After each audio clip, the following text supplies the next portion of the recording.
चलिए दोस्तों, मैं सभी युवा साथियों को प्रणाम करता हूं। देखिए दोस्तों, आज हम भूगोल का 1995 से लेकर 2023 तक यही एक सब्जेक्ट बचा था दोस्तों सब्जेक्टों में। बाकी दोस्तों सब भौतिक भूगोल एक बस बचा रह गया है। बाकी दोस्तों history, economy, polity, science tech, जितने भी दोस्तों प्रश्न 1995 से 2023 तक जितने भी प्रश्न पूछे हैं किसी भी सब्जेक्ट से ऑलराउंडर, बस एक मैथ और रीजनिंग को छोड़ के दोस्तों कंप्रीहेंशन भी पढ़ा दिया गया। वो सब जो है दोस्तों यूट्यूब पर हमारे वीडियो प्ले लिस्ट में मिल जाएगा, वीडियो में मिल जाएगा, लाइव स्ट्रीमिंग में मिल जाएगा दोस्तों। वहाँ से आप जाके पढ़ सकते हैं दोस्तों। आज दोस्तों यही बस बचा है भूगोल। भूगोल को दोस्तों मैं कल शाम तक जितने भी भूगोल के 1995 से लेके लमसम दोस्तों 2 3 4 वीडियोज में दोस्तों मैंने पूरा भूगोल 1995 से 2023 तक 4 वीडियोज में पूरा भूगोल के जितने प्रश्न पूछे गए हैं सब जो है कंप्लीट करा दूंगा दोस्तों कल शाम तक। इसलिए अगर चाहते हैं दोस्तों बेहतरीन निःशुल्क अगर शिक्षा लेना तो इस चैनल को सब्सक्राइब कर लीजिए, लाइक करिए, शेयर कीजिए दोस्तों। अब ज़्यादा समय बर्बाद ना करते हुए हम पहला प्रश्न पर आते हैं। 1995 में पूछा गया प्रश्न है। देखिए दोस्तों, ये कोने पर जो 1995 लिखा है ना, ये वर्ष को इंडिकेट करेगा कि किस वर्ष कौन सा प्रश्न पूछा गया है दोस्तों। ठीक, आ जाइए दोस्तों पहला प्रश्न। दोस्तों ये इसमें इस चैनल पर आपको कोई भी एक भी रुपया नहीं मांगा जाएगा। बस आप बेहतरीन तरीके से गांव के युवाओं के लिए ही मैंने ये चैनल समर्पित किया है कि गांव के युवा पढ़ के IAS बने। देखिए दोस्तों, उल्का पिंड के बारे में पढ़े होंगे दोस्तों। तो उल्का पिंड है क्या दोस्तों? उल्का पिंड जो है क्या?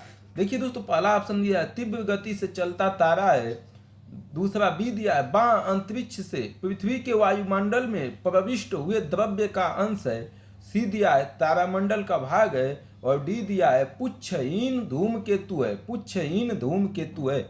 इसमें से कौन सा ऑप्शन होगा दोस्तों, ये हमें बताना है दोस्तों। सबसे पहले दोस्तों आप जानिए, सबसे पहले मैं बताता हूं कि उल्का पिंड है का। देखिए दोस्तों, उल्का जो है बां अंतरिक्ष से पृथ्वी के वायुमंडल में आते हुए द्रव्य का अंश है। मतलब बां अंतरिक्ष से पृथ्वी में आता हुआ द्रव्य का अंश है। ये टूटने वाले तारे अर्थात चमकीली लकीर की भांति दिखाई देता है। जैसे तारे टूटते हैं ना दोस्तों, इसे चमकीली लकीर का भाग दिखाई देता है। जैसे रात में आपको गांव में रहे होंगे तो कभी कभी आपको ज्वाला टाइप का जलता हुआ आता हुआ आसमान से दिखा होगा, बचपन से आज तक देखे होंगे। तो वास्तव में उल्का एक ठोस आकाशीय पदार्थ है। उल्का जो है क्या है? एक ठोस आकाशीय पदार्थ है जो पृथ्वी के वातावरण में प्रवेश करने पर घर्षण के कारण चमकने लगता है। जब ये पृथ्वी के वातावरण में दोस्तों बां अंतरिक्ष से पृथ्वी के वातावरण में आता है तो घर्षण होता है, रगड़ होता है, जिसके कारण ये क्या होता है? चमकने लगता है। कभी कभी ये आकाशीय टुकड़े पृथ्वी पर गिर भी जाते हैं दोस्तों। कभी कभी ये आकाशीय पृथ्वी पर टुकड़े गिर जाते हैं। तो इसका ऑप्शन बी हो जाएगा दोस्तों, बां अंतरिक्ष से पृथ्वी के वायुमंडल में प्रविष्ट हुए द्रव्य का अंश है, बी ऑप्शन। ये नई NCERT कक्षा 8 के विज्ञान अध्याय 17 तारे और मंडल से लिया गया प्रश्न है दोस्तों। दूसरा प्रश्न है दोस्तों, निम्नलिखित में से कौन सा स्थान अब तक स्थापित जैव मंडल आरक्षित स्थानों में नहीं है दोस्तों? देखिए दोस्तों, अभी जैव मंडल आरक्षित जितने भी स्थान हैं उनको आप जाके पढ़ लीजिए दोस्तों, उनको आप जाके वर्तमान में पढ़ लीजिए।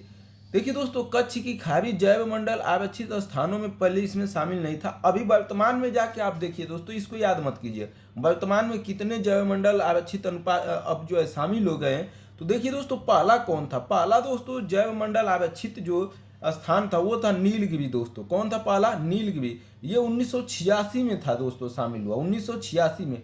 दूसरा नंदा देवी 1988 में शामिल हुआ था। तीसरा नाकरेक 1988 में।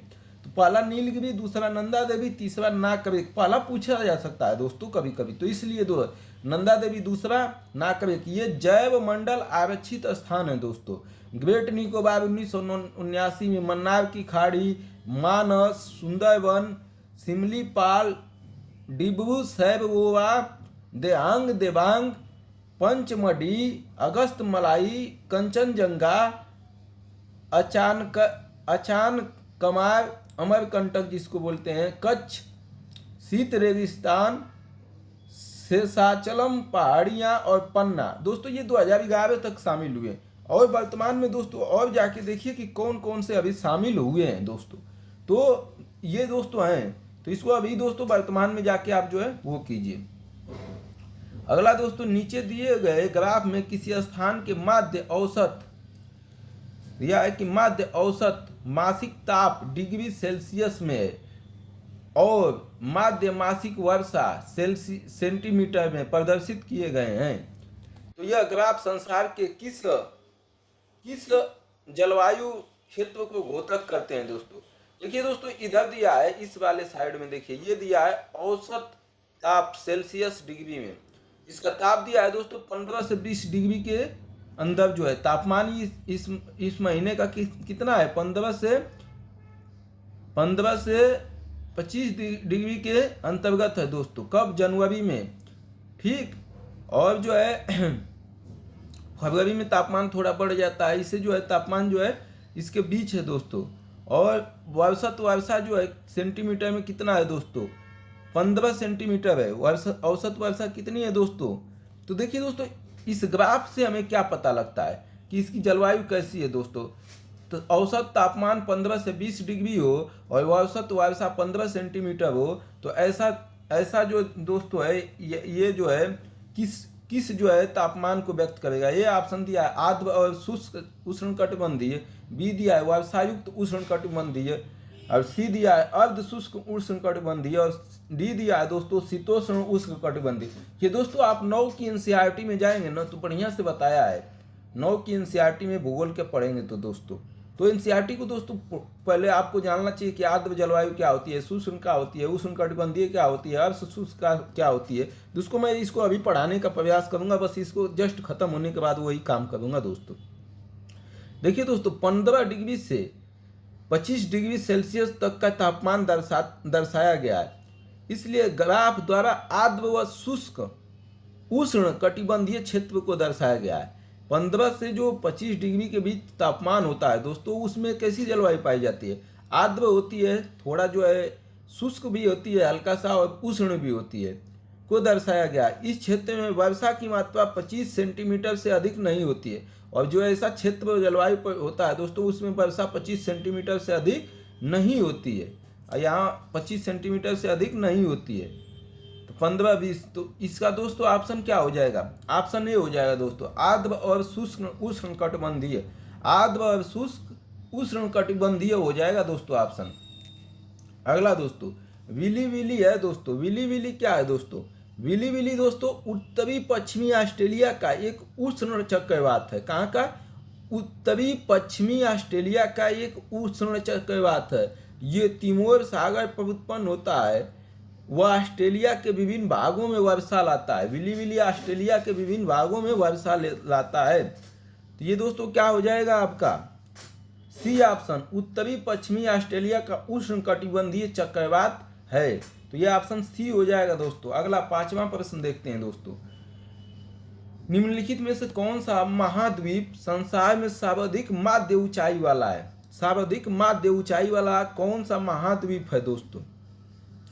अंटार्कटिका दोस्तों महाद्वीप विश्व की सर्वोच्च ऊंचाई औसत ऊंचाई पर स्थित है। ऐसा इसलिए है क्योंकि यह महाद्वीप लगभग 71,000 फीट 2200 मीटर मोटी बर्फ की चादर से ढका हुआ है। यहाँ की सर्वोच्च चोटी बिसंग मैसिफ है तथा माउंट इरबेस एकमात्र सक्रिय ज्वालामुखी है।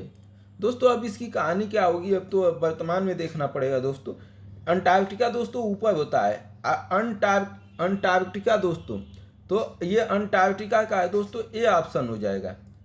कौन सा महाद्वीप संसार में सर्वाधिक माध्य ऊंचाई वाला है, तो ए ऑप्शन हो जाएगा दोस्तों। अगला, रेडियो तरंगों के विक्षेपण के लिए वायुमंडल के निम्नलिखित स्तरों में से कौन सा स्तर उत्तरदायी होता है। रेडियो तरंग के विक्षेपण के लिए वायुमंडल के निम्नलिखित स्तरों में से कौन सा उत्तरदायी होता है। ए क्षोभ मंडल ट्रोपोस्फियर, बी समताप मंडल स्ट्रेटोस्फियर, सी मध्य मंडल मेसोस्फियर, और डी आयन मंडल आयनोस्फियर।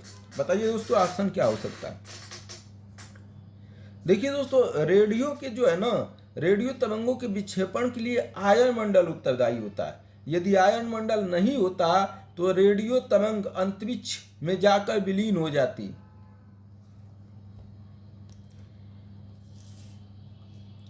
समझ रहे हैं दोस्तों, अगर आयन मंडल नहीं होता तो जो रेडियो तरंग है दोस्तों अंतरिक्ष में चली जाती है और विलीन हो जाती, ठीक है।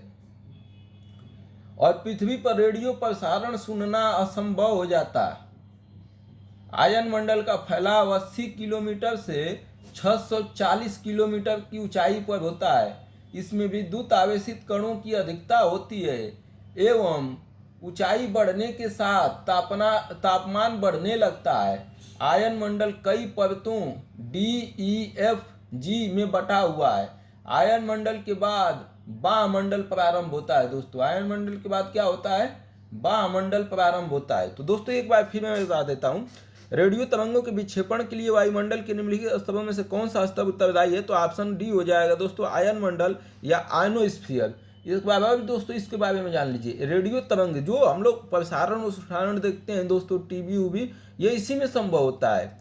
ये जो है ना इसी में संभव होता है, आयन मंडल में। अगर ये नहीं होता दोस्तों तो जो तरंगे हैं वो चली जाती, अंतरिक्ष में चली जाती, और हमारे लिए ये सब संभव नहीं हो पाता जो हम लोग ये रेडियो प्रसारण और सब जो टेक्निकल जो है दूर दूर से चीज़ें कनेक्ट करते हैं, ठीक।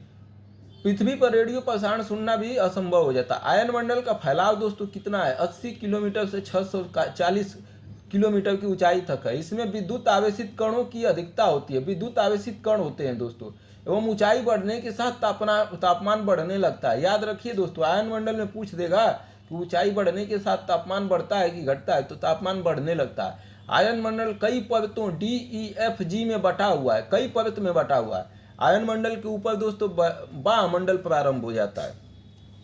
अगला प्रश्न दोस्तों, एक कथन दिया है, भूमध्य रेखा के निकट के क्षेत्र में वर्ष भर वर्षा होती है। भूमध्य रेखा के जो निकट के क्षेत्र में वर्ष भर वर्षा होती है। कारण दिया है, आर जो है भूमध्य रेखा के निकट अधिकांश अपराह्नों में उच्च ताप और उच्च आर्द्रता के कारण संवहनीय वर्षा होती है। इसमें से कौन सही है दोस्तों? ए और आर दोनों सही है, आर एक की सही व्याख्या करता है। ए आर दोनों सही, आर एक की सही व्याख्या नहीं करता है। ए सही है, आर गलत है। ए गलत है परंतु आर सही है। इसमें बताना है दोस्तों, 7वां का बताना है तो बता लीजिए दोस्तों, देख लीजिए उत्तर आ रहा है तो, नहीं तो हम बताते हैं। देखिए दोस्तों, पहला जो कथन है, देखिए दोस्तों,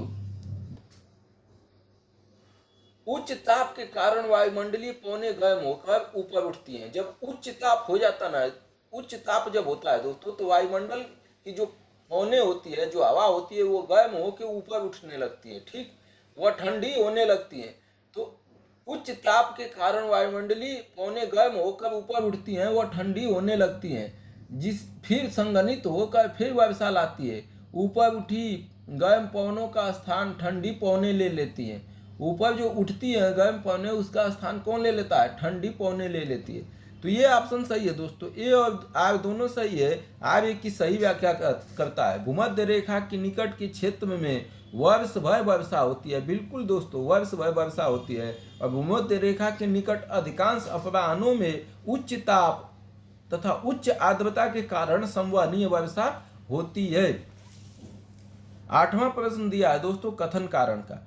मैंग्रोव कुछ समुद्री तटों के सीमावर्ती उष्णकटिबंधीय और उपोष्णकटिबंधीय क्षेत्रों के अति विशिष्ट वन पारिस्थितिकी निकाय है। और कारण दिया है, वे तट रेखा को स्थिर रखते हैं और समुद्र द्वारा सीमा की जो उल्लंघन होता है, समुद्र जो है पानी अपना जो है तट से ऊपर निकालता है, उसके विरुद्ध प्राचीर दीवार का काम करते हैं। दोस्तों मैंग्रोव के बारे में हम लोगों ने पहले भी कई बार जो है पारिस्थितिकी में पढ़ चुके हैं, प्रश्न आ चुका है। मैंग्रोव से दोस्तों हमको नहीं लगता है कि किसी वर्ष क्वेश्चन छोड़ता है। कहीं ना कोई परिवार वित्तीय मैंग्रोव से प्रश्न बनाता ही है, यूपीएससी चाहे जैसे भी बनाए दोस्तों। तो मैंग्रोव के बारे में दोस्तों आपको पूरी जानकारी होनी चाहिए। मैंग्रोव दोस्तों औषधि का काम करता है। इसकी जड़ें जो है बहुत ज़्यादा फैली होती है। यह जो है आर्सेनिक जैसे बहुत प्रदूषित भारी धातुओं को भी सोख लेता है। यह लवणीय जल में जो है उग सकता है। ये जो है समुद्र से आने वाली ज्वार भाटा को भी नियंत्रित करता है, कटाव को नियंत्रित करता है। ये जो है इसके जो इससे जो है बहुत से जीव इस पर आधारित जीवित रहते हैं दोस्तों। ये सब इसकी कंडीशन है। इसके बारे में दोस्तों मैंग्रोव और परिवार भित्ति के बारे में बढ़िया से पढ़िए दोस्तों। ये किस तापमान में जीवित रहता है, कहाँ पाया जाता है, ये सब चीज़ें दोस्तों। 8वां प्रश्न देखते हैं दोस्तों। देखिए दोस्तों, मैंग्रोव वन उष्णकटिबंधीय एवं उपोष्णकटिबंधीय क्षेत्रों के सीमावर्ती भाग में मिलते हैं, दोनों मिलते हैं दोस्तों। तो पहला कथन क्या दिया, मैंग्रोव वन कुछ समुद्री तटों के सीमावर्ती उष्णकटिबंधीय और उपोष्णकटिबंधीय क्षेत्रों में अति विशिष्ट वन पारिस्थितिक निकाय है। बिल्कुल सही है दोस्तों, बिल्कुल ये कथन सही है, पहला कथन सही है दोस्तों। मैंग्रोव तटीय रेखा को स्थायित्व प्रदान करते हैं, तट को दोस्तों कटाव से रोकते हैं। पानी आता है ना दोस्तों तो कटाव कट जाती है मिट्टी, तो उसके कटाव को रोकते हैं। इनकी जड़ें दोस्तों बहुत सघन होती है, ठीक है। और यह सीमा उल्लंघन करने के सीमा जो उल्लंघन होता है उसके बीच ये दीवार का काम कर देते हैं दोस्तों, जल को रोकने के लिए। यह विशिष्ट वनीय पारितंत्र का निर्माण करते हैं। ये क्या करते हैं, विशिष्ट वनीय पारितंत्र का निर्माण करते हैं। यूजीसी पर्यावरण जीव विज्ञान सेकेंड यूनिट 3 पारिस्थितिक तंत्र से लिया गया है दोस्तों। मैंग्रोव से प्रश्न हर साल पूछता है, मैं लिख के दे सकता हूँ पहवाल वित्तीय मैंग्रोव से दोस्तों, इसको छोड़िएगा मत, अच्छे से कर लीजिएगा। 8वां का उत्तर हो जाएगा दोस्तों ए और आर दोनों सही है। आर ए की सही स्पष्टीकरण करता है। अगला दोस्तों 9वां, हीरक वलय एक दृश्य है जिसे देखा जा सकता है। हीरक वलय एक दृश्य है जिसे देखा जा सकता है। हीरक वलय को दोस्तों कैसे देखा जा सकता है, 9वां का दोस्तों देखिए दोस्तों, डायमंड रिंग सूर्य ग्रहण के समय सूर्य के परिवलय क्षेत्र में दिखाई देता है, इसी को हीरक वलय कहते हैं दोस्तों। तो हीरक वलय क्या है, डायमंड जो रिंग होता है वो सूर्य के समय, सूर्य ग्रहण के समय जो है, सूर्य ग्रहण आपने देखा होगा तो वो चारों तरफ जो है परिवलय क्षेत्र में दिखाई देता है दोस्तों। तो इसी को बोलते हैं, सी ऑप्शन हो जाएगा दोस्तों। हीरक वलय एक दृश्य है जिसे देखा जा सकता है, सी ऑप्शन। केवल पूर्णतः पंथ चिन्ह के परिधीय क्षेत्रों में, परिधीय क्षेत्रों में, परिधि मतलब जो है, परिधि तो जान रहे होंगे ना, वृत्त का परिधि, उसी क्षेत्र में देखा जाता है। तो सी ऑप्शन हो जाएगा दोस्तों। अगला, हिंद महासागर में सागरीय धाराओं की नियमित दिशा में परिवर्तन के लिए निम्नलिखित कारकों में से कौन सा एक उत्तरदायी है। हिंद महासागर में जो सागर की धाराएं परिवर्तित होती हैं उसके लिए कारक कौन उत्तरदायी कौन है दोस्तों। ए, हिंद महासागर एक अर्ध महासागर है। बी, हिंद महासागर में मानसूनी प्रवाह पाया जाता है। सी, हिंद महासागर एक स्थल परिबद्ध महासागर है। और डी, हिंद महासागर में लवणता में अपेक्षाकृत अधिक विभिन्नता पाई जाती है। बोलिए दोस्तों 10वां का क्या हो जाएगा। अच्छा प्रश्न है दोस्तों, भूगोल के सारे प्रश्नों को आपको अच्छे से पढ़ना है दोस्तों, इससे प्रश्न बनेगा भविष्य में। और ये नहीं है कि ये जो है फालतू है, ये सब जो दोस्तों महत्वपूर्ण प्रश्न है और इसी से प्रश्न बन जाएगा दोस्तों, 2-3 आपको मिल जाएगा। तो इसलिए दोस्तों इसको बढ़िया से रिवीजन कर लीजिए। देखिए दोस्तों, हिंद महासागर में मानसूनी ड्रिफ्ट के कारण महासागरीय धाराओं के नियमित दिशा में वर्ष में 2 बार परिवर्तन हो जाता है। हिंद महासागर में मानसूनी ड्रिफ्ट, मानसूनी जो होता है, मानसून के कारण दोस्तों, मानसूनी प्रवाह के कारण जो है वर्ष में 2 बार परिवर्तन हो जाता है, ठीक है। तो इसका ऑप्शन बी हो जाएगा दोस्तों। हिंद महासागर में मानसूनी प्रवाह पाया जाता है जिसके कारण जो है सागरीय धाराएं नियमित रूप से क्या होती हैं, परिवर्तित होती हैं। अगला दोस्तों, समदाब रेखाओं, सम माने समान, दाब मतलब दाब, दबाव, रेखाओं को दर्शाने वाला दैनिक मौसम मानचित्र उदाहरण है दोस्तों। दैनिक जो मौसम मानचित्र है वो उदाहरण है। ए, मानचित्र का वर्ण मात्री। बी, मानचित्र का समान रेखा। सी, मानचित्र का वर्णवणिक क्रोमेटिक। और डी दिया है मानचित्र का वर्ण प्रतीक। 11वां क्या हो जाएगा दोस्तों, समदाब रेखाओं को दर्शाने वाला दैनिक मौसम मानचित्र, मानचित्र व समान रेखा का उदाहरण है। समान रेखा मानचित्र को खींचते समय मापन व आंकड़े की शुद्धता पर ध्यान देना आवश्यक है। इसका प्रयोग अधिकांशतः जलवायवीय तत्वों, हवाओं एवं वायु दाब को दिखाने में किया जाता है दोस्तों। तो इसका ऑप्शन बी हो जाएगा दोस्तों। मानचित्र का समान रेखा जो है, समदाब रेखाओं को दर्शाने वाला मौसम मानचित्र दर्शाता है दोस्तों, मौसम का समान रेखा, बी ऑप्शन हो जाएगा। अगला दोस्तों, मंगल और बृहस्पति की कक्षा के सूर्य के बीच, मंगल और बृहस्पति की कक्षा के बीच सूर्य के चारों ओर परिक्रमा करने वाले शैल के छोटे टुकड़ों के समूह को क्या कहते हैं दोस्तों? मंगल और बृहस्पति, देखिए दोस्तों, नहीं, पृथ्वी मंगल, पृथ्वी मंगल बुध शुक्र, तो मंगल और बृहस्पति की कक्षाओं के बीच सूर्य के चारों ओर परिक्रमा करने वाले, मंगल और बृहस्पति की कक्षाओं के बीच सूर्य के चारों ओर परिक्रमा करने वाले शैल के छोटे टुकड़े के समूह को क्या कहते हैं दोस्तों? बताइए। क्षुद्र ग्रह मंगल तथा बृहस्पति ग्रहों के मध्य उपस्थित सूर्य के चारों ओर चक्कर लगाता है। कौन दोस्तों? क्षुद्र ग्रह मंगल व बृहस्पति ग्रहों के मध्य उपस्थित सूर्य के चारों ओर जो चक्कर लगाता है। छोटे चट्टानी एवं खगोलीय पिंड है दोस्तों यह क्षुद्र। इसकी संख्या लगभग 40,000 है। नई एनसीईआरटी कक्षा 8 विज्ञान अध्याय 17 तारे और सौरमंडल से प्रश्न पूछा है दोस्तों, इससे भी प्रश्न पूछ रहा है। तो ये दोस्तों ऑप्शन क्या हो जाएगा? 12 का डी, क्षुद्र ग्रह। अगला दोस्तों 13 का, यदि पृथ्वी के घूर्णन की दिशा उत्क्रमित कर दी जाए जब अंतरराष्ट्रीय तिथि रेखा पर दोपहर हो रहा हो तो भारतीय मानक समय क्या होगा दोस्तों? बताइए। देखिए दोस्तों, पृथ्वी अपनी धुरी पर पश्चिम से पूरब की ओर घूमती है, ये याद रखिएगा दोस्तों। पश्चिम से पूरब की ओर पृथ्वी घूमती रहती है तथा इस स्थिति में अंतर्राष्ट्रीय मानक समय 82 से 1/2 डिग्री देशांतर पर स्थित भारतीय मानक समय 5.5 घंटा आगे चलता है दोस्तों। अंतर्राष्ट्रीय समय से हम 5.5 घंटा क्या है आगे चलते हैं। इसका कारण क्या है दोस्तों? 1 डिग्री देशांतर से 4 मिनट अंतर होता है। 1 डिग्री में 4 मिनट का डिफरेंट होता है। तो 82 से 1/2 डिग्री में दोस्तों हो जाता है 5.5 घंटा अंतर। कितना हो जाता है दोस्तों? 5.5 घंटा।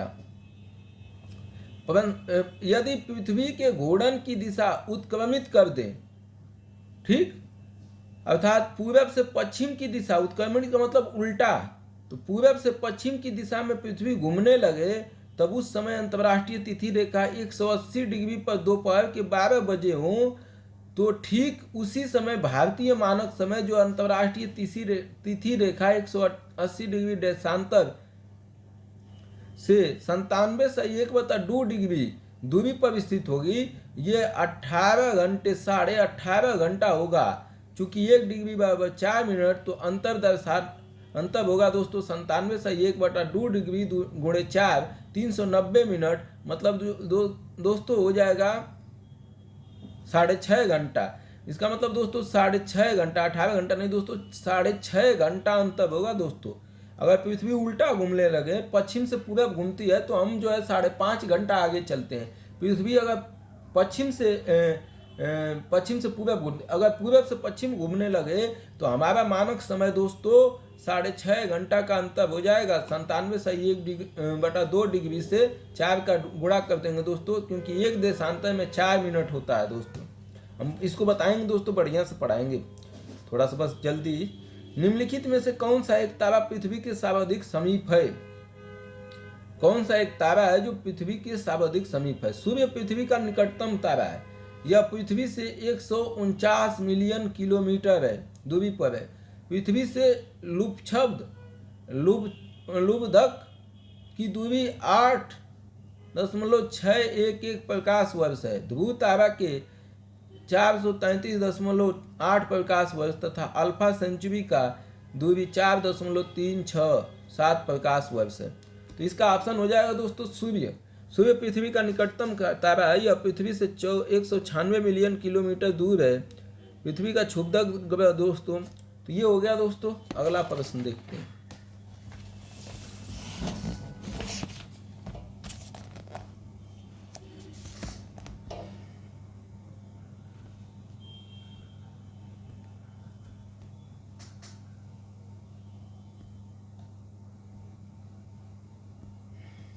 अगला, मंगल पर जीवन की उपस्थिति के लिए निम्नलिखित में से कौन सी एक अवस्था सबको सुसंगठित करती है? अगर मंगल ग्रह पर आपको जाके बसना हो, जीवन जीना हो, तो इसके लिए कौन सी एक अवस्था सबको सुसंगठित करती है? एक अवस्था ऐसी है जो आपको जीने के लिए पर्याप्त वहाँ बनाती है। ए वायुमंडलीय संगठन, बी तापीय अवस्था, सी बर्फ घटकों और हिमशीतलता, जल की उपस्थिति, और डी ओजोन की उपस्थिति। बताइए दोस्तों, मंगल ग्रह पर अगर आपको भेज दिया जाए तो आपको जीने के लिए इसमें से कौन सबसे महत्वपूर्ण चीज होगा? देखिए दोस्तों, मंगल एकमात्र ऐसा ग्रह है जहां दिन का तापमान एवं वायुमंडल पृथ्वी के समान है। दोस्तों, दिन का तापमान और वायुमंडल किसके समान है? पृथ्वी के समान है। दोस्तों, मंगल ग्रह एकमात्र ऐसा ग्रह है जहां दिन का तापमान एवं वायुमंडल, दिन का जो तापमान एवं वायुमंडल है पृथ्वी के समान है। मंगल पर उपस्थित बर्फ की चोटियां एवं जमा हुआ जल वहां जीवन होने की पुष्टि करता है। दोस्तों, जो वहाँ चोटियां हैं, जमा हुआ बर्फ है चोटियों का, और जल वहाँ जीवन होने की पुष्टि करता है। दोस्तों, तो सी ऑप्शन हो जाएगा। बर्फ घटकों और हिम शीतत जल की उपस्थिति। मंगल ग्रह पर जाने के लिए सब देश बेचैन हैं। दोस्तों, कोई मानव युक्त, कोई बिना मानव युक्त जो है, तो इसीलिए जा रहे हैं कि हम जो है वहाँ बसने की तैयारी कर रहे हैं कि वहाँ कब्जा कर लेंगे तो हम जो है अपने देश के लोगों को बसाएंगे, वहाँ के खनिज संसाधन का उपयोग करेंगे, जनसंख्या बढ़ रही है, मजा लेंगे। ये दोस्तों दिखाया गया है चित्र में, देख रहे हैं। मानचित्र में 4 छायांकित क्षेत्रों में से वह क्षेत्र जहाँ विशेषता तप्त, शुष्क, ग्रीष्म, हल्की तथा नम शीत है और पवनों का मौसमी उत्क्रमण है, अंकित किया गया है। 1 2 3 4 दोस्तों दिखाया गया है। यहाँ देखिए 1 2 3 4 जो है यहाँ दिखाया गया है। 1 मिनट दोस्तों, ये देखिए 1 है, ये 2 है, ये 3 है, ये 4 है। इसमें कह रहा है कि वो क्षेत्र कौन सा है, वो क्षेत्र की विशेषता जहाँ तप्त है, गर्मी है, तप्त मतलब ताप है, शुष्क है, थोड़ा जो है ग्रीष्म है, गर्मी है, हल्की तथा नम शीत भी है, कोनों का मौसमी उत्क्रमण है, अंकित किया गया है। किसमें अंकित किया गया है दोस्तों? वो कौन सा क्षेत्र है बताइए? 16 का। देखिए दोस्तों, ये विश्व का मानचित्र है और कैलिफोर्निया दोस्तों जो है यूएसए का गर्म एवं शुष्क ग्रीष्म ऋतु एवं सम तथा आर्द्र शीत को दर्शाता है। दोस्तों, ये चारों विशेषताएं दोस्तों, पहला ऑप्शन कैलिफोर्निया में होगा जो अमेरिका का है। दोस्तों, तो ऑप्शन ए हो जाएगा दोस्तों, ऑप्शन ए हो जाएगा दोस्तों, ऑप्शन ए हो जाएगा दोस्तों, ऑप्शन ए। अगला दोस्तों इसको हल कीजिए। अगला दोस्तों 17वां प्रश्न, क्षुद्र ग्रहों के विषय में निम्नलिखित कथनों पर विचार कीजिए। क्षुद्र ग्रह सूर्य की परिक्रमा करने वाले विभिन्न आकारों के चट्टानी मलबे हैं। क्षुद्र ग्रह के बारे में दोस्तों अभी पीछे हम लोग प्रश्न पूछे।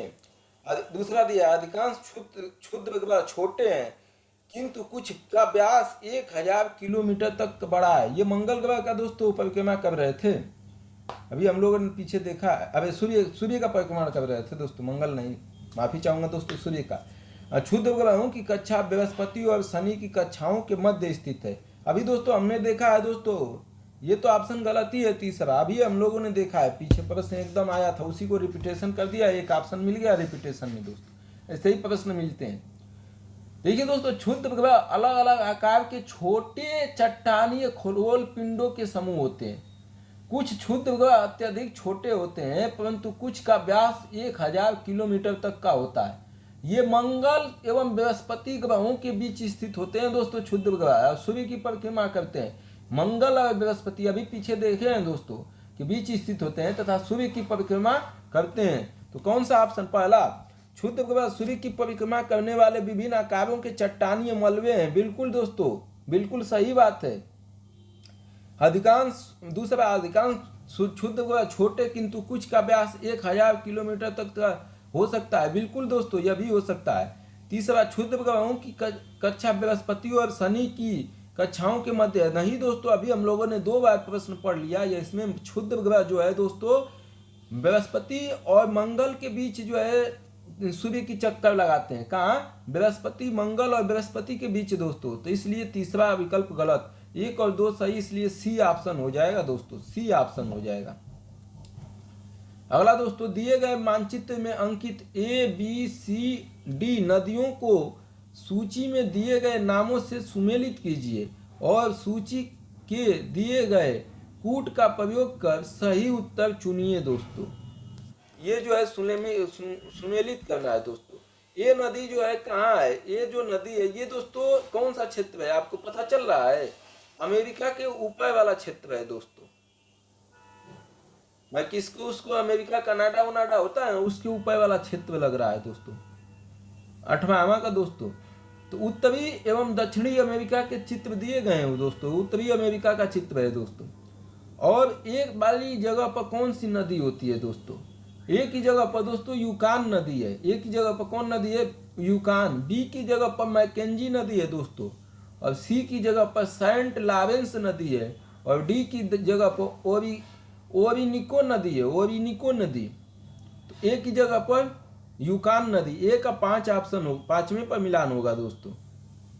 इसके बाद बी की जगह पर कौन सी नदी थी दोस्तों? मैकेंजी, मैकेंजी नदी। बी का दोस्तों कौन मिलान होगा? तीसरा, बी का तीसरा। इसका मतलब बी ऑप्शन हो जाएगा दोस्तों, इसका बी ऑप्शन, दो ही ऑप्शन से मिल गया। और सी की जगह पर कौन सी नदी थी दोस्तों? सेंट लॉरेंस नदी। अरे सी की जगह पर, सी की जगह पर 1 दोस्तों, सेंट लॉरेंस नदी। और डी की जगह पर 2 ओरिनाको दोस्तों। अगला, पृथ्वी के धरातल से ऊपर की ओर वायुमंडल के विभिन्न स्तरों का सही अनुक्रम है दोस्तों। इसको याद रखिए, ये कभी भी रिपीटेशन कर सकता है, कैसे भी घुमा फिरा के पूछता ही रहता है। पृथ्वी के धरातल से सबसे पहले क्या होता है दोस्तों? क्षोभ मंडल। बचपन से ही पढ़ते आ रहे होंगे। वायुमंडलीय परतों का ऊंचाई के अनुरूप सही क्रम निम्नलिखित में से होता है क्या है दोस्तों? पहले क्षोभ मंडल होता है, उसके बाद क्षोभ मंडल के बाद आता है दोस्तों समताप मंडल, समताप मंडल आता है दोस्तों। उसके बाद आता है मध्य मंडल, मध्य मंडल के ऊपर आता है दोस्तों आयन मंडल, और आयन मंडल के ऊपर आता है वायुमंडल, जो पीछे हम लोगों ने पढ़ लिया है दोस्तों। क्षोभ मंडल, सब समताप मंडल, मध्य मंडल, आयन मंडल। तो सी ऑप्शन हो जाएगा दोस्तों। क्षोभ मंडल की ऊंचाई, धरातल से ऊंचाई 16 से 18 किलोमीटर है, परंतु ध्रुवों पर 8 किलोमीटर तक विस्तृत है। समताप मंडल दोस्तों 18 से 50 किलोमीटर तक फैला है, और मध्य मंडल हम लोगों ने दोस्तों पढ़ा था पीछे 18 से 80 से 80 किलोमीटर तक है दोस्तों। और आयन मंडल 80 से कितना किलोमीटर था दोस्तों? 80 से 160 किलोमीटर शायद था। तो क्षोभ मंडल, समताप मंडल, मध्य मंडल, आयन मंडल, वायुमंडल होता है दोस्तों। ये ऑप्शन सी हो जाएगा। अगला प्रश्न दोस्तों 20वां, बेला संगमी में एक रंजित डाइनो फ्लैजेटेल के अतिशय विविधि, अतिशय मतलब बहुत अधिक, अतिशय विविधि वाले सुस्पष्ट पुष्पपुंज होते हैं। ये पुष्पपुंज क्या कहलाते हैं दोस्तों? बेला संगमी में एक रंजित डाइनो फ्लैजेलेट के अतिशय विविधि वाले सुस्पष्ट पुष्पपुंज होते हैं। ये पुष्पपुंज क्या कहलाते हैं दोस्तों? 20वां का लाल ज्वार कहलाते हैं दोस्तों, लाल ज्वार। ऑप्शन ए हो जाएगा लाल ज्वार। लाल ज्वार एस्चुरी के पास मिलने वाले विशेष प्रकार के फूल होते हैं। कहाँ मिलते हैं ये? एस्चुरी के पास। ये फूल पिगमेंटेड डाइयो फ्लैगलेटेस होते हैं। जब जल में काई या अत्यधिक संकेंद्रण होता है तो यह पर्पल अथवा गुलाबी रंग की दिखाई देते हैं। तो ऑप्शन ए हो जाएगा दोस्तों, ऑप्शन ए हो जाएगा। अगला प्रश्न देखते हैं दोस्तों। ये भौतिक भूगोल से पूछा गया प्रश्न है दोस्तों, भौतिक भूगोल से पूछा गया ये सब प्रश्न है। ठीक, अगला प्रश्न है दोस्तों, ये देखिए, निम्नलिखित जलवायु उत्तरी गोलार्ध में विचार कीजिए। ये उत्तरी गोलार्ध की दोस्तों जलवायु है। ये कहाँ की जलवायु है? उत्तरी गोलार्ध की। महीना दिया है, तापमान दिया है, वर्षा दिया है। जनवरी में तापमान 3.9 डिग्री सेंटीग्रेड, वर्षा 4.7 सेंटीग्रेड। फरवरी में तापमान 4.4, वर्षा 5। मार्च में 8 ये दोस्तों ये तापमान, और इसी तरीके से दिसंबर तक किया। इनमें पाए जाने की संभावना है, इनके पाए जाने की सर्वाधिक संभावना। ये जो जलवायु परिवर्तन दिया है दोस्तों, दिसंबर में तापमान जो है 6.7 है, और वर्षा जो है 3.5। मई में तापमान देखते हैं दोस्तों 20 डिग्री सेंटीग्रेड है, और वर्षा 17 सेंटीमीटर है। इसका मतलब दोस्तों ये यहाँ ठंडा प्रदेश है। ये कौन सा, मई में अगर तापमान मात्र 23 डिग्री है और अधिकतम 27 डिग्री ही जाता है दोस्तों, तो ये जो है हमारे यहाँ तापमान कितना चला जाता है गर्मी में, 42 से 43 डिग्री तापमान। इसका मतलब दोस्तों ये कुछ ठंडा प्रदेश होगा। वर्षा भी बहुत ज़्यादा नहीं हो रही है, हमारे यहाँ 150-200 सेंटीमीटर वर्षा होती है। यहाँ जो है अधिकतम वर्षा कितनी हुई है, 17 सेंटीमीटर दोस्तों, और कम से कम वर्षा कितनी हुई है, 5 सेंटीमीटर, 3 सेंटीमीटर। ये ठंडा प्रदेश होगा दोस्तों। इनके पाए जाने की सर्वाधिक संभावना है दोस्तों चीन प्रकार के प्राकृतिक क्षेत्रों में, बी भूमध्य रेखा प्रकार के प्राकृतिक क्षेत्रों में, सी उष्ण मरुस्थल प्रकार के प्राकृतिक क्षेत्रों में, और डी मानसून प्रकार के प्राकृतिक क्षेत्रों में। मानसून में दोस्तों वर्षा होगी और वर्षा का इसमें क्रेज बहुत ही कम है दोस्तों, वर्षा का क्रेज बहुत ही कम है दोस्तों। भूमध्य रेखा में तो दोस्तों, भूमध्य रेखा पर तो गर्मी बहुत ज़्यादा पड़ती है दोस्तों, प्राकृतिक क्षेत्रों में तो भूमध्य नहीं होगा। उष्ण मरुस्थलीय प्रकार के, उष्ण में भी दोस्तों गर्मी पड़ती है। तो इसका ऑप्शन हो जाएगा दोस्तों ए। क्या हो जाएगा दोस्तों, इसका ऑप्शन ए हो जाएगा दोस्तों, ये हो जाएगा। चीन प्रकार के प्राकृतिक क्षेत्र, चीन जो है ठंडा प्रदेश है दोस्तों। आप लोग कभी जो है BBC न्यूज सुने होंगे तो देखे होंगे चीन में ज़्यादा बर्फ ही रहता है, वहाँ बर्फ जो है पिघल रहा है, मछली उछली ज़्यादा पकड़ते हैं सब, तो इसलिए चीन जो है इसका चीन के प्रकार का क्षेत्र है दोस्तों, चीन के प्रकार का। ये दोस्तों अगर आप नहीं जानते होंगे तब भी दिमाग लगा के लगा सकते थे। सूची दिया है दोस्तों विशेष लक्षण और ग्रह का नाम, 1998 में पूछा है दोस्तों। मतलब जो है कौन सा ग्रह की क्या विशेषता है या लक्षण है दोस्तों, कौन से ग्रह के क्या लक्षण है। बुध दोस्तों सौरमंडल का सबसे छोटा ग्रह है, बुध, शुक्र, पृथ्वी, तो ये दोस्तों सही है। ये आप लोग बताइए दोस्तों।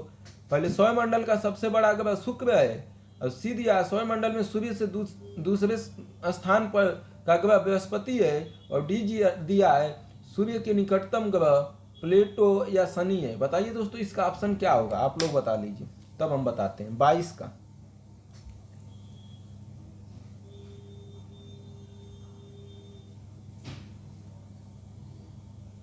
देखिए दोस्तों, प्लूटो को अभी हटा दिया गया है, प्लूटो अब ग्रह माना ही नहीं गया है दोस्तों।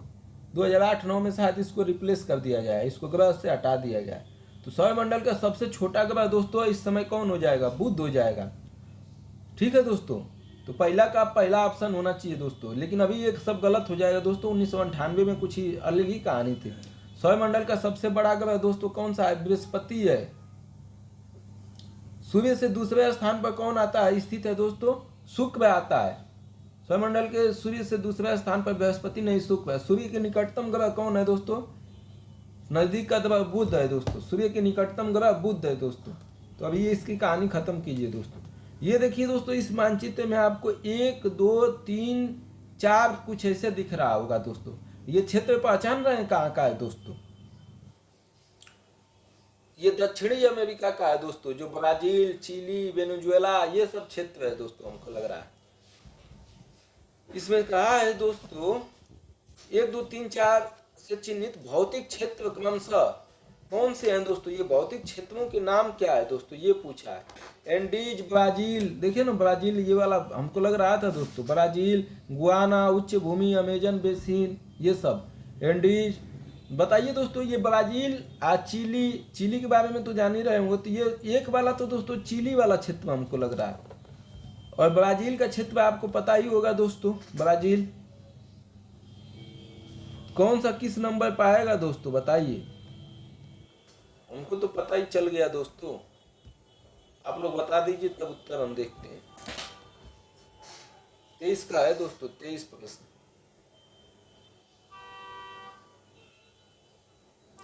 देखिए दोस्तों, ये दक्षिण अमेरिका का मानचित्र है। 1 2 3 4 से चिन्हित भौतिक क्षेत्र। पहला दोस्तों 1 में एंडीज पर्वतमाला है। पहले में दोस्तों कौन सी माला है, चिली वाला ये क्षेत्र है दोस्तों, पतला में एंडीज पर्वतमाला पाई जाती है। दूसरा दोस्तों ब्राजील शील्ड है दोस्तों, दूसरा जो है ब्राजील का क्षेत्र है। और तीसरा दोस्तों गुयान उच्च भूमि वाला क्षेत्र है दोस्तों, तीसरा गुयान उच्च भूमि वाला। और चौथा अमेजन बेसिन है। चौथा क्या है दोस्तों, अमेजन बेसिन का क्षेत्र है। इसका ऑप्शन क्या हो जाएगा दोस्तों, ए एंडीज, ब्राजील शील्ड, गुयान उच्च भूमि और अमेजन बेसिन, तो ये ऑप्शन हो जाएगा। अगला दोस्तों दिया है 24वां, कोयले के निम्नलिखित प्रकारों में से किस में शेष प्रकार की अपेक्षा अधिक प्रतिशत कार्बन अंश होता है? कार्बन का अंश सबसे अधिक किस में होता है? बिटुमिन कोयला में, पीट कोयला में, लिग्नाइट कोयला में, एंथ्रस में? बताइए दोस्तों, किस में जो है कार्बन की मात्रा या कार्बन का अंश अधिक होता है? देखिए दोस्तों, एंथ्रासाइट एक सघन तथा चमकीला कोयला है, एंथ्रासाइट, जिसमें कार्बन की उच्च मात्रा एवं वोलेटाइल पदार्थ विद्यमान होता है। यह जलने पर स्वच्छ अग्नि प्रदान करता है, जिसमें कार्बन की मात्रा 80 से 95% तक होती है। इसका मतलब जितना अधिक कार्बन होगा उतना अधिक बेहतरीन वह जलेगा दोस्तों कोयला। ठीक है, ये कभी प्रश्न बने तो। एंथ्रासाइट कोयला में दोस्तों जो है सबसे ज्यादा जो है कार्बन का अंश पाया जाता है और बेहतरीन जलता है। तो डी ऑप्शन हो जाएगा दोस्तों, एंथ्रासाइट हो जाएगा, एंथ्रासाइट, डी ऑप्शन। अगला दोस्तों 25वां, निम्न विद्वानों में से किसने सुझाव दिया कि पृथ्वी की उत्पत्ति गैसों और कणों से हुई है? इसमें से कौन सा विद्वान थे जिन्होंने कहा कि पृथ्वी की उत्पत्ति जो है गैस और कण से हुई है दोस्तों, गैस और कणों से हुई है? ए दिया है जेम्स जिन्स, बी दिया है एच आल्वेन, सी दिया है एफ हाइल और डी दिया है ओ सिमट। बोलिए दोस्तों 25 का ऑप्शन क्या हो सकता है? इसमें डी ऑप्शन हो जाएगा दोस्तों, डी ऑप्शन में दिया है ओ सिमिट। ओ सिमिट जो है दोस्तों पृथ्वी की उत्पत्ति और कणों से हुआ है, पृथ्वी की उत्पत्ति कणों से हुआ है, ये बात ओ सिमिट विद्वान ने कहा था दोस्तों। पृथ्वी की उत्पत्ति के संदर्भ में दोस्तों वैज्ञानिकों द्वारा प्रतिपादित किया गया। ओटो स्मिथ के अनुसार दोस्तों पृथ्वी की उत्पत्ति गैस एवं धूल कणों से हुई है। तो ऑप्शन डी हो जाएगा दोस्तों, अभी हमने बताया। प्रोफेसर एफ हाइल दोस्तों कहते हैं, प्रोफेसर एफ हाइल ये बताते हैं पृथ्वी के बारे में कि पृथ्वी की उत्पत्ति के संबंध में नवतारा परिकल्पना प्रस्तुत की है। अब इसी प्रकार जेम्स जिन्स कहते हैं दोस्तों कि पृथ्वी की उत्पत्ति ज्वारीय परिकल्पना है, ज्वार से हुआ, ज्वार भाटा जो होता है। अगला दोस्तों 26वां, दिए गए मानचित्र में महासागरीय धाराओं का निम्नलिखित में से कौन सा एक युग्म दिखाया गया है? ये जो महासागरीय धाराएं हैं दोस्तों, ये कौन सा युग्म दिखाया गया है दोस्तों? ये क्षेत्र कौन सा है दोस्तों, समझ में आ रहा है? 26वां का दोस्तों,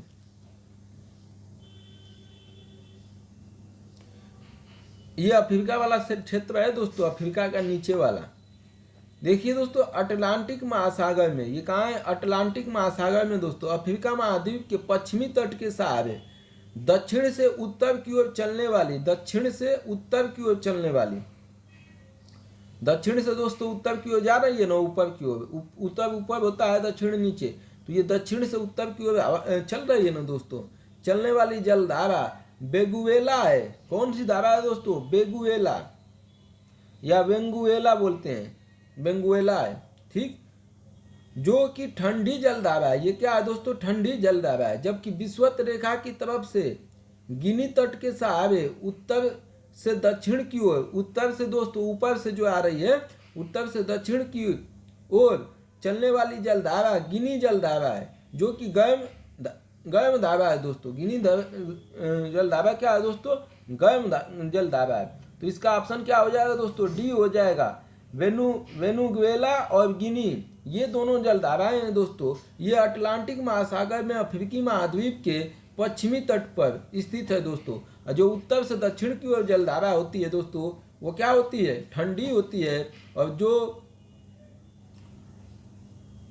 उत्तर से दक्षिण वाली दोस्तों गर्म होती है। उत्तर से दक्षिण वाली चलने वाली जलधारा है जो गर्म होती है, और जो दक्षिण से उत्तर की ओर चलती है दोस्तों वो ठंडी होती है। याद रखिए दोस्तों, धाराएं जल की सुसंगत क्षैतिज गति है।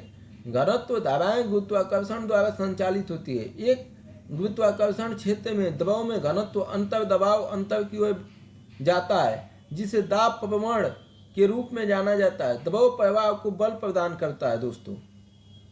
तो घनत्व जो है उसके, धाराएं जल की सुसंगत क्षैतिज गति है। घनत्व धाराएं गुरुत्वाकर्षण द्वारा संचालित होती है धाराएं जो है दोस्तों, घनत्व धाराएं जो है गुरुत्वाकर्षण द्वारा गुरुत्वाकर्षण अधिक है उधर जो है खींचती है।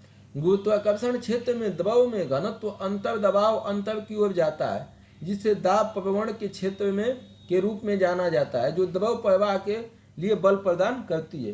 तो इसका डी ऑप्शन हो जाएगा दोस्तों। अगला दोस्तों,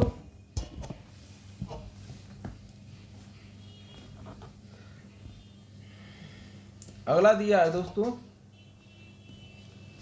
चक्रवात के 27 दिया। चक्रवात के दिए रेखाचित्र में ए बी सी और डी से अंकित क्षेत्रों में से किस एक में भारी मूसलाधार अल्पकालिक तड़िक झंझा युक्त वर्षा होती है। मतलब कम समय में ABCD जो दिखाया गया है दोस्तों, इस चित्र में देख रहे हैं ना, इस चित्र में ABCD दिखाया गया है ना, उसमें से कह रहा है कि कम समय में भारी वर्षा और कड़ी बिजली तड़पते हुए होती है दोस्तों। वो कौन सा क्षेत्र है, कौन सा ऐसा क्षेत्र है जहां जो है बिजली तड़पते हुए कम समय में शानदार वर्षा हो जाती है दोस्तों? बताइए 27 का।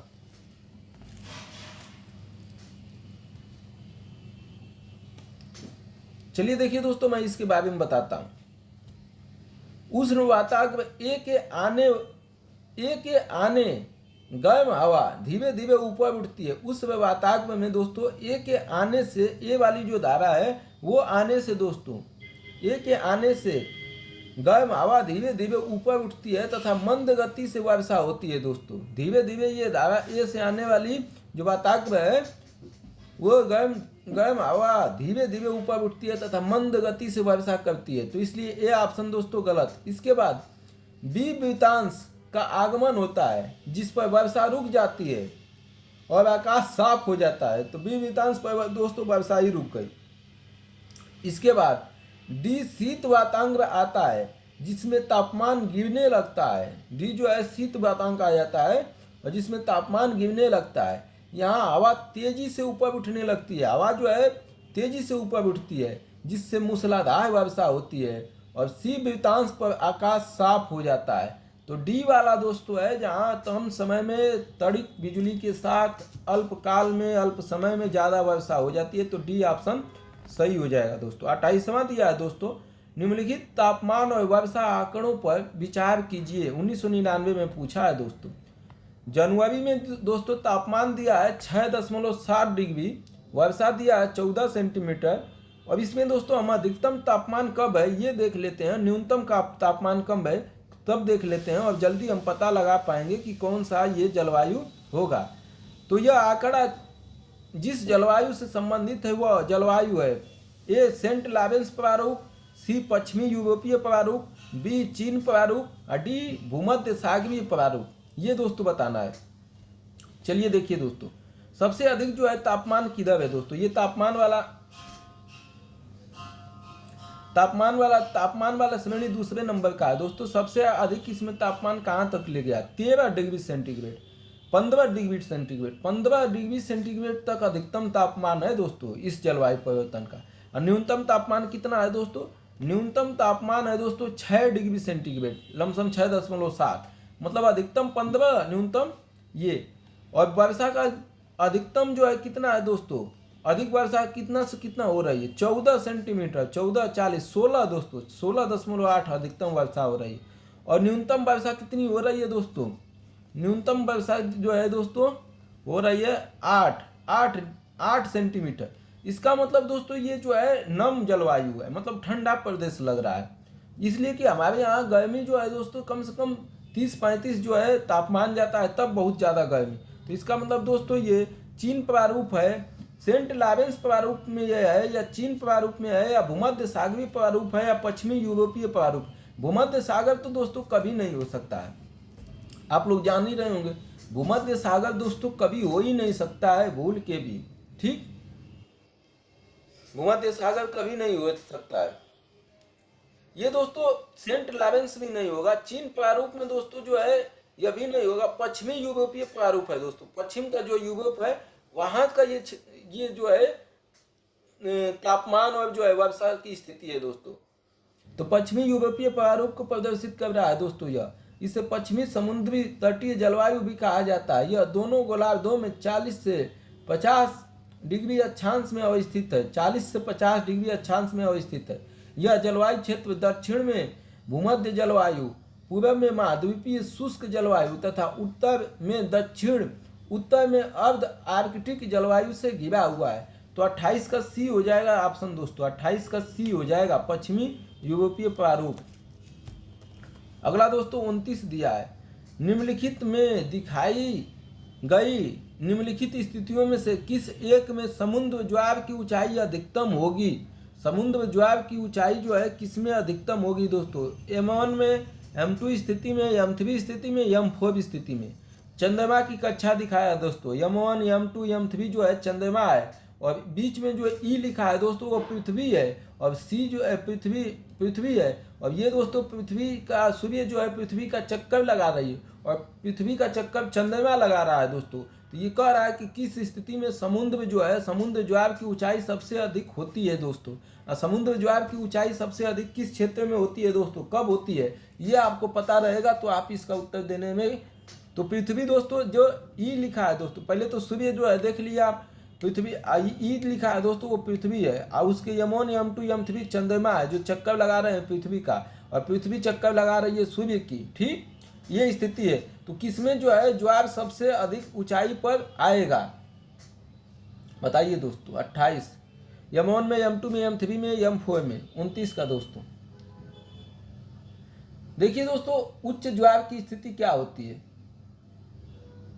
देखिए दोस्तों, उच्च ज्वार के लिए पृथ्वी, चंद्रमा व सूर्य एक सिद्ध में होना चाहिए दोस्तों। पृथ्वी, चंद्रमा और सूर्य क्या होना चाहिए, एक सिद्ध में होना चाहिए दोस्तों।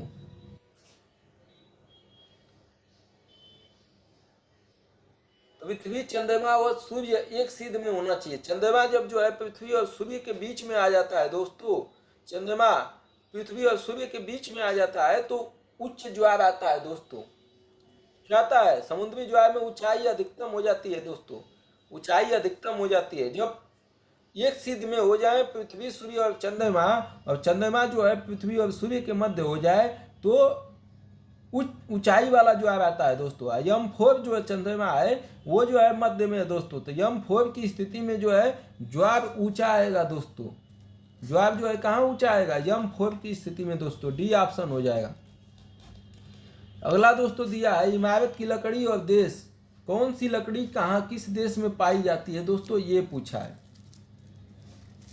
देख लेते हैं दोस्तों, क्या पता कभी कुछ आ ही सकता है, ये सब जो है छोड़ नहीं सकते। देखिए दोस्तों, देवदार का सबसे सामान्य प्रकार का पश्चिमी लाल किस्म है दोस्तों। तो एक देवदार किस्म का कहाँ पाया जाता है दोस्तों, कनाडा में पाया जाता है। देखिए दोस्तों, समांतर देवदार जो होता है उसको डगलस देवदार के नाम से भी जाना जाता है। इसकी लकड़ी सीधी होती है, इसमें लाल भूरे रंग का ग्रेन होता है। ये दोस्तों कहाँ पाया जाता है, कनाडा में पाया जाता है। ठीक, इसके बाद दूसरा दोस्तों बी वाला, बी दोस्तों जो है मैक्सिको में पाया जाता है। डगलस फर कहाँ पाया जाता है दोस्तों,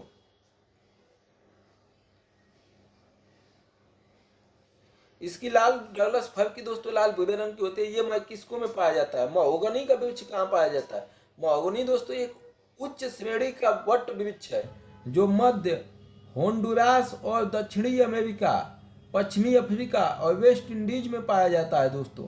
महोगनी एक उच्च श्रेणी का वट वृक्ष है जो मध्य होंडुरास और दक्षिणी अमेरिका, पश्चिमी अफ्रीका और वेस्ट इंडीज में पाया जाता है। ठीक है दोस्तों, तो महोगनी का वृक्ष कहाँ पाया जाएगा दोस्तों, होंडुरास में।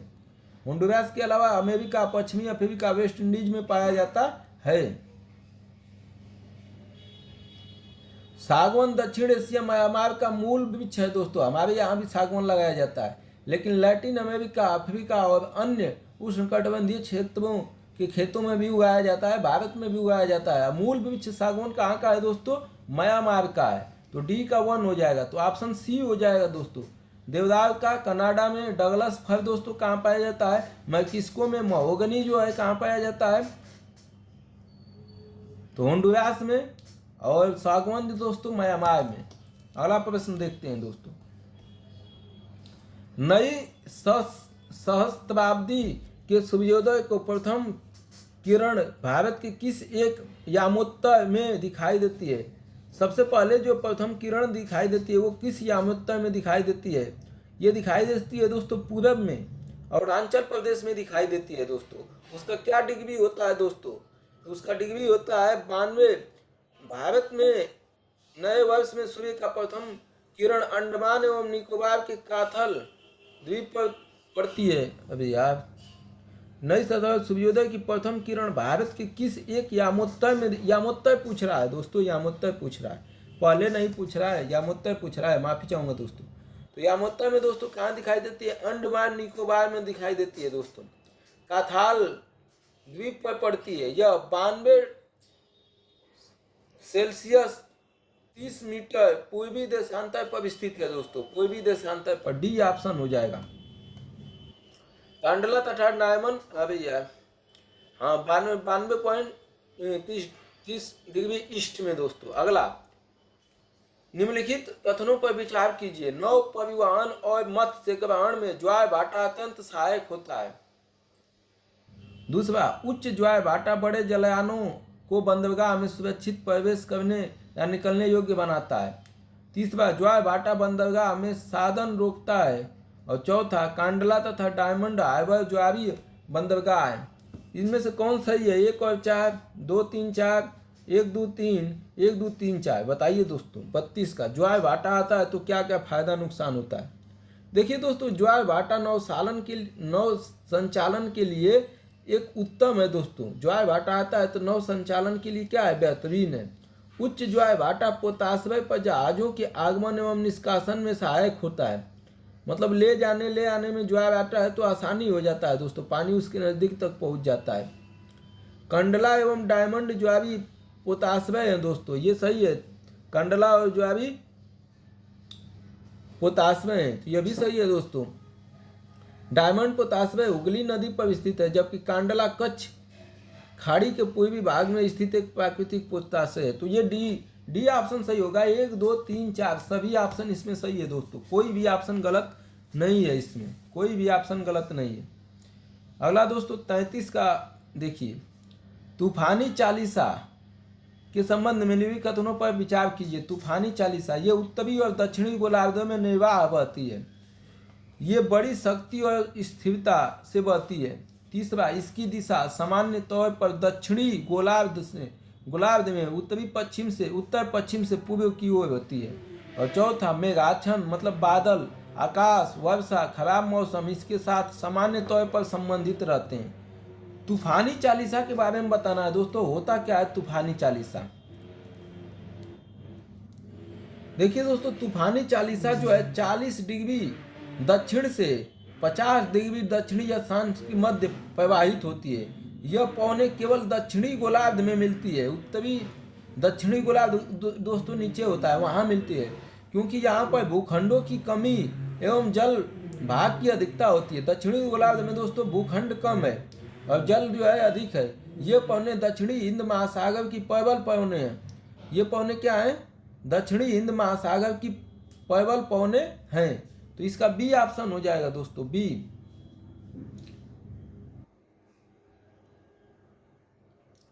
ये उत्तरी और दक्षिणी गोलार्ध में निर्वाह बहती है, बिल्कुल दोस्तों।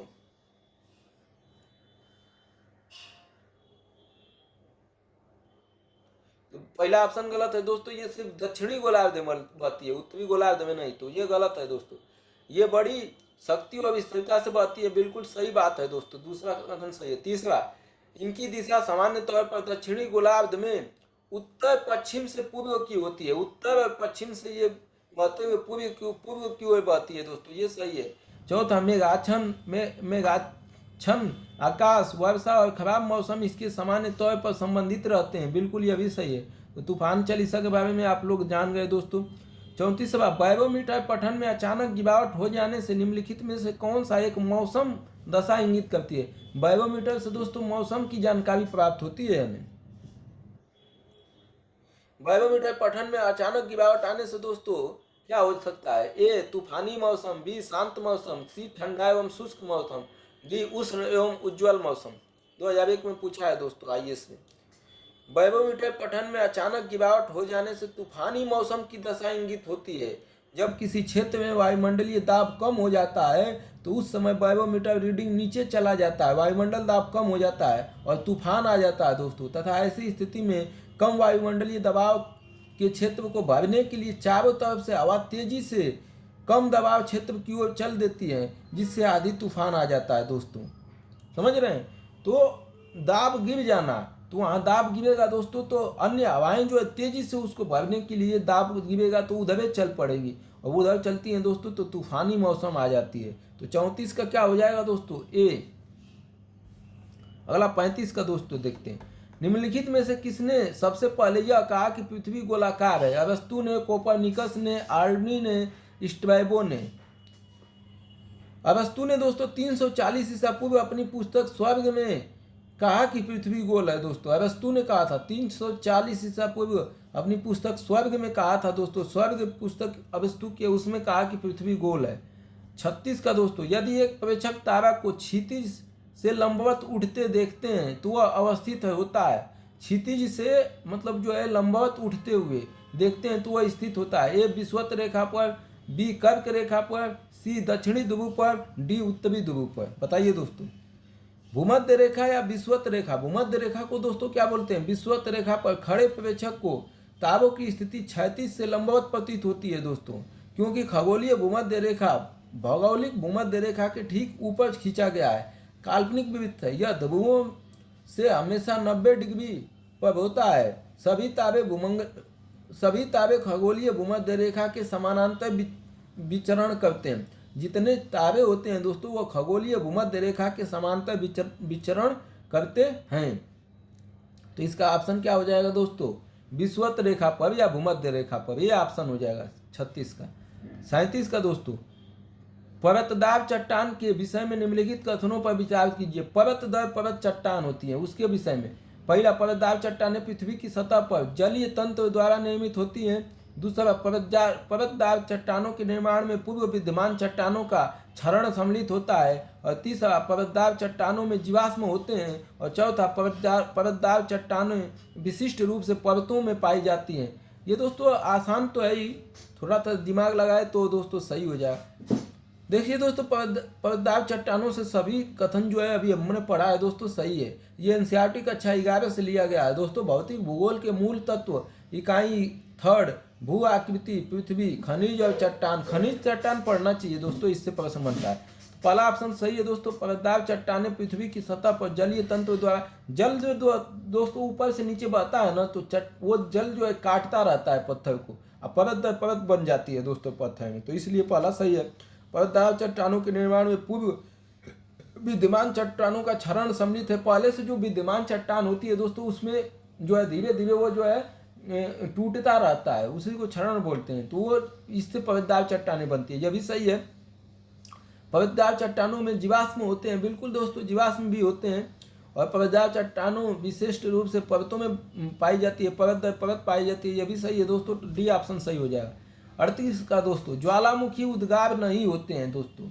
ए बाल्टिक सागर में, बी काला सागर में, सी कैरेबियन सागर में, डी कैप्सियन सागर में। कहाँ ज्वालामुखी नहीं निकलता है दोस्तों? तो बाल्टिक सागर में दोस्तों ज्वालामुखी उद्गार नहीं होता है, ये ऑप्शन सही हो गया, क्योंकि ज्वालामुखी उद्गार का संबंध प्लेट के किनारों के अभिसरण एवं अपसरण से होता है। जो प्लेट होता है ना दोस्तों वो अभिसरण फैलता है या सिकुड़ता है तब ज्वालामुखी का उत्पन्न होता है। जो बाल्टिक सागर में ये स्थिति नहीं बनती है दोस्तों। तो काला सागर में ज्वालामुखी निकलता है, उद्गार होता है। कैरेबियन सागर में भी होता है, कैप्सियन सागर में भी होता है। क्वार्टजीट कायांतरित होता है, क्वार्टजीट कायांतरित होता है दोस्तों, कहाँ होता है बताइए? चूना पत्थर में, बी ऑब्सीडियन से, सी बलुआ पत्थर से और डी सैल से। बोलिए दोस्तों क्या हो जाएगा? बलुआ पत्थर से होता है दोस्तों। क्वार्टजीनिट कायांतरित होता है बलुआ पत्थर से। देखिए दोस्तों कुछ चट्टान और रूपांतरित कायांतरिक रूप है दोस्तों। देखिए दोस्तों क्वार्टजाइट जो है तो दोस्तों बलुआ पत्थर से मिलता है। कायांतरित रूप मतलब चट्टान से जो है रूपांतरित हो जाता है, मतलब चट्टान जो है रूपांतरित हो जाती है दोस्तों। बलुआ पत्थर जो है क्वार्टज में रूपांतरित हो जाता है। चूना पत्थर संगमरमर में हो जाता है दोस्तों, सेल जो है स्लेट में हो जाती है, कोयला जो है ग्रेफाइट में हो जाता है, ग्रेनाइट जो है नाइस में हो जाता है, बेसाल्ट जो है एम्फीबोलाइट में हो जाता है, गैब्रो जो है सेम्पेटाइन में हो जाता है, और स्टेल जो है सिस्ट में हो जाता है। क्वार्टजाइट एक काया पलक चट्टान है। जब क्वार्टज समृद्ध बलुआ पत्थर या चर्ट या उच्च तापमान और दबाव के संपर्क में आता है तो ऐसी स्थिति क्वार्टज अनाज को एक साथ मिलकर एक घने कठोर समभुज चट्टान का निर्माण करती है। तो इसका ऑप्शन क्या हो जाएगा दोस्तों? ए हो जाएगा। ऑप्शन क्या हो जाएगा? ए। अगला दोस्तों देखते हैं 40वां। निम्नलिखित में से मृदा अपरदन प्रक्रियाओं के सही क्रम को पहचानिए। मृदा का कटाव दोस्तों, आसफाल अपरदन, परत अपरदन, रील अपरदन और नालिका अपरदन। दोस्तों ऐसे प्रश्नों को छोड़िएगा मत, ये कभी भी पूछा जा सकता है। मृदा अपरदन का सही क्रम क्या है दोस्तों? पहला है स्प्लेश अपरदन। पहला क्या है दोस्तों? स्प्लेश अपरदन होता है, फिर सीट अपरदन होता है, फिर रील अपरदन होता है, फिर नलिका अपरदन होता है दोस्तों। वर्षा द्वारा उत्पन्न कीचड़ एवं मृदा के छोटे कणों की गति को स्प्लेश अपरदन कहते हैं। स्प्लेश मतलब जो है बिछलने के कारण जो है वर्षा द्वारा उत्पन्न कीचड़ एवं मृदा, मिट्टी और कीचड़ जब उछलते हैं या जो है स्लिप करते हैं दोस्तों तो इसे स्लिप अपरदन कहते हैं। सीट अपरदन से वर्षा द्वारा मृदा के कणों का ह्रास एवं टूटना एवं निर्धारित अपवाह चैनलों में उनका परिवहन शामिल है। रील अपरदन किसे कहते हैं दोस्तों? रील अपरदन का विकास पहाड़ी क्षेत्रों में निर्मित छोटी छोटी जलधाराओं से होता है। रील अपरदन किससे होता है दोस्तों? छोटी छोटी जो जलधारा होती है उससे रील अपरदन होता है। ठीक, छोटी छोटी जलधाराओं से रील अपरदन होता है दोस्तों। ये धाराएं अवसाद का तथा इसके निष्कासन का एक मुख्य स्रोत होती हैं। भारी वर्षा अथवा बर्फ पिघलने के पश्चात जल निश्चित धाराओं में बहकर अपरदन करने लगता है, जिसे नलिका अपरदन कहते हैं। तो इसका ऑप्शन क्या हो जाएगा दोस्तों? पहला हो जाएगा अस्फील अपरदन, फिर परत अपरदन, फिर रील अपरदन, फिर अवनालिका अपरदन। दोस्तों याद रखिएगा, ये कभी भी पूछा जा सकता है दोस्तों। सब प्रश्न बहुत ही इंपॉर्टेंट है दोस्तों भविष्य के लिए। सब प्रश्न बहुत ही इंपॉर्टेंट है इसमें भविष्य के लिए, छोड़िएगा मत। एक मौसम विज्ञान केंद्र के तापमान एवं वर्षा अभिलेख दिए गए हैं दोस्तों। अधिकतम तापमान कितना इसमें है? न्यूनतम तापमान है दोस्तों 9 डिग्री और अधिकतम तापमान है 14-15 डिग्री दोस्तों। वर्षा कम से कम है 0.3 डिग्री और अधिकतम वर्षा कितनी हो रही है दोस्तों? अधिकतम वर्षा हो रही है 11 सेंटीमीटर। तो हमको दोस्तों अब इसी से अनुमान लगाना है, इसी से हमको अनुमान लगाना है दोस्तों। औसत तापमान, भैया औसत तापमान दोस्तों 12 डिग्री सेंटीग्रेड दिया है। औसत वर्षा 54 सेंटीमीटर दिया है। हाँ, तो निम्नलिखित में उपयुक्त जलवायु प्रतिरूपों वाले प्रदेशों की पहचान कीजिए। ए दिया है भूमध्य सागरीय प्रदेश, बी दिया है मानसूनी प्रदेश, और सी दिया है सोपान प्रदेश, और डी दिया है उत्तरी पश्चिमी यूरोपीय प्रदेश। कौन सा ऑप्शन होगा दोस्तों 41 का? उपयुक्त आंकड़ों के भूमध्य सागरीय जलवायु से संबंधित है दोस्तों। ये कौन सा है? भूमध्य सागरीय जलवायु। यह अधिकांश वर्षा शीतकाल में होती है तथा सालों भर तापमान लगभग समान रहता है दोस्तों। भूमध्य सागरीय में दोस्तों क्या होता है? यहाँ अधिकांश वर्षा शीतकाल में होती है भूमध्य सागरीय जलवायु में, और तथा सालों भर तापमान लगभग समान होता है। ये ऑप्शन हो जाएगा दोस्तों इसमें, भूमध्य सागरीय प्रदेश। दोस्तों यहीं तक रोकते हैं और दोस्तों अगला एपिसोड लाएंगे तो पूरा खत्म ही कर देंगे। तो बहुत बहुत धन्यवाद दोस्तों। आप लोग अगर गांव से हैं तो गांव के युवाओं के लिए ये चैनल बनाया गया है, और दोस्तों बाकी की वीडियोज आप पीछे जाके देख सकते हैं। बहुत बहुत धन्यवाद दोस्तों। चैनल को थोड़ा सब्सक्राइब कर दीजिए और अपने दोस्त मित्रों यारों को जो है शेयर कर दीजिए। धन्यवाद दोस्तों।